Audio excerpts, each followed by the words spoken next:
The holistic world and the current spirituality preach above all one idea: killing, destroying the ego. Almost everybody agrees on that. Having an ego is considered a big mistake, a big evil. However, you do have an ego. Has God created you in a wrong way? Does transcendence require you to destroy a part of yourself in order to develop spiritually? No. Transcendence has created the ego.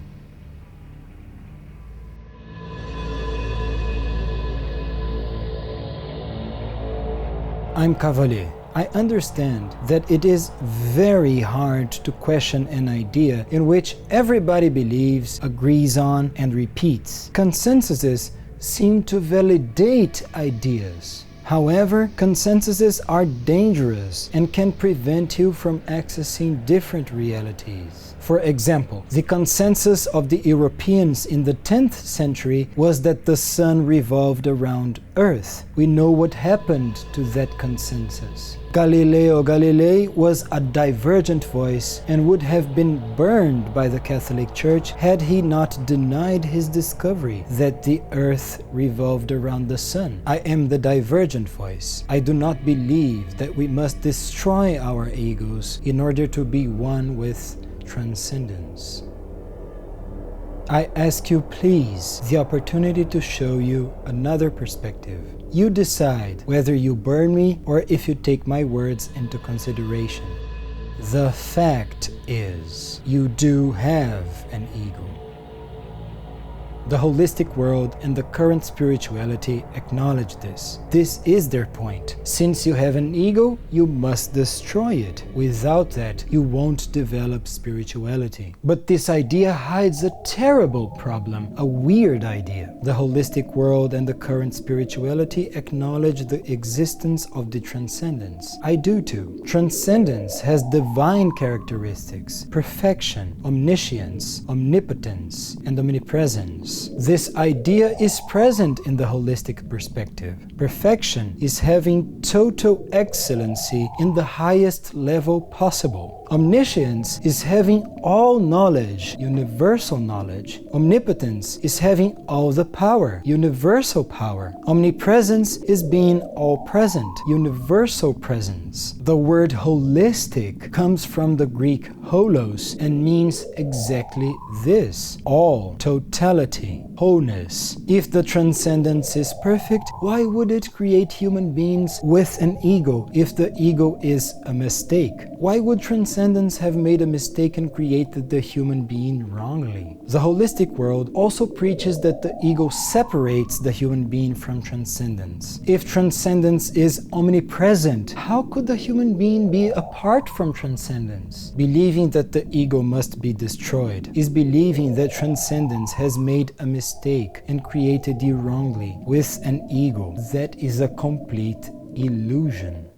Illusions are by no means harmless. Illusions are extremely dangerous. Illusions imprison your consciousness. Illusions are convictions. Convictions that imprison you in illusory realities.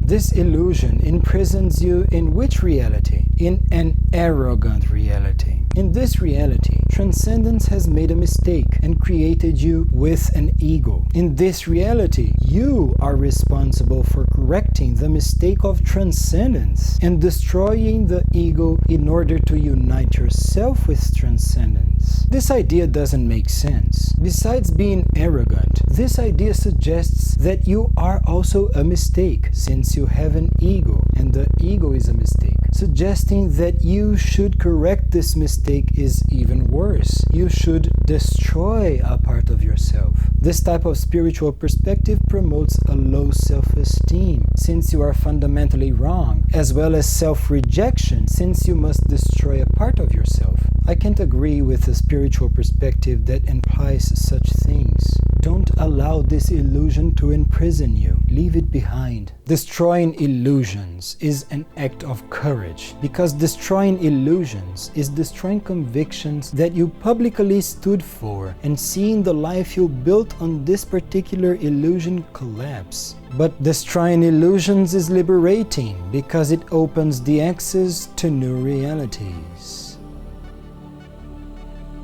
When you free yourself of this illusion, you access which new reality? Transcendence is indeed perfect, omniscient, omnipotent, and omnipresent. Transcendence knows what it is doing. Transcendence has created the ego, and this is a positive thing. This perspective is present in Jungian psychology. Carl Jung, its creator, states that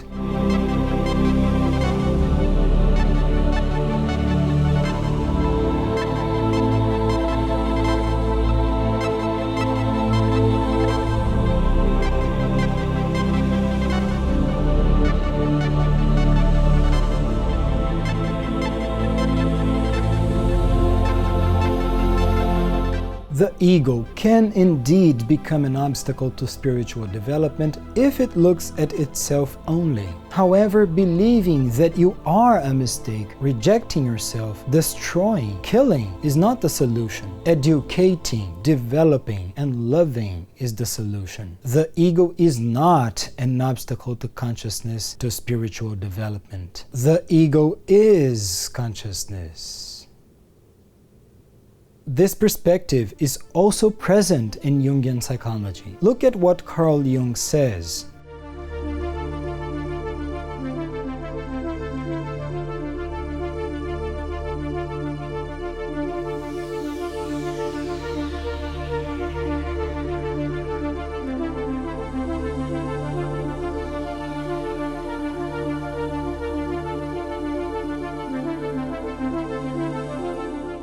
The ego can learn to develop spiritually. Learning happens in stages throughout dimensions. First, the ego needs to exist, to grow, to become strong. That's required in order to feel at ease with yourself and to succeed in what is important to you. This is also required to develop the ability to deal with the difficult tasks that will emerge when the ego gets in touch with the soul and the spirit. This is what happens in the third dimension.